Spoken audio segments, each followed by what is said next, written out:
Marian Rivera at Heart Evangelista magkakasama sa Fashion Week sa Milan. So, gaano kaya ito katotoo? Stay tuned mga marites kung gusto niyo talaga ng pinaka-hot topic dito sa showbiz. Dito lang yan sa aking channel.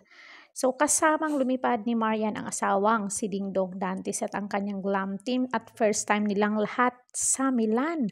Makikita nga sa Facebook page ng Philippine Consulate General in Milan na si Mr. Elmer G. Cato at ang pag-welcome niya sa mag-asawang Dongyan sa Italy.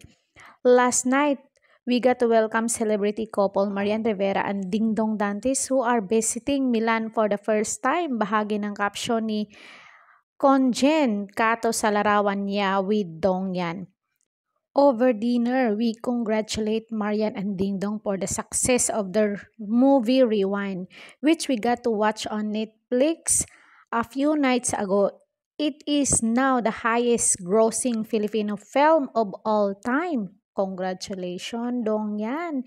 We also thank the couple for this philanthropic work back home, especially the assistance they have been extending to women and children with disabilities. We also had very interesting conversation on the West Philippine Sea with Ding Dong, who is also reserve officer of the Armed Forces of the Philippines.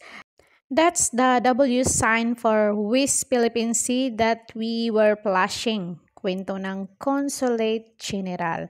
Nasa Milan Fashion Week din sina Heart Evangelista, Pia Wurtzbach at Ann Curtis ngayon. Palang ay inaabangan ng mga netizen ang pagkikita-kita ng apat doon, pero ang mas inaabangan ng mga Mirasol ay ang pagkikita ni na Heart at Maria na friends na ngayon pagkatapos magkaroon ng gap mahabang panahon.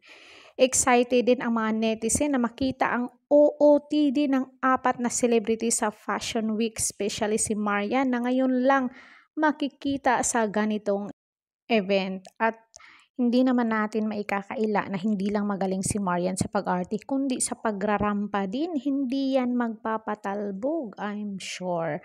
At saka makikita natin sa katawan ni Marian kahit may anak na, bongga pa rin ang kanyang body. So mga marites, anong sa inyo dito sa pagkikita ni Marian at Heart? Comment down kung ano ang inyong naging pahayag. Don't forget to like, share, and subscribe. Please hit the notification bell para updated kayo lagi dito sa aking channel, Caridad Official TV. Hanggang sa muli. Thank you so much.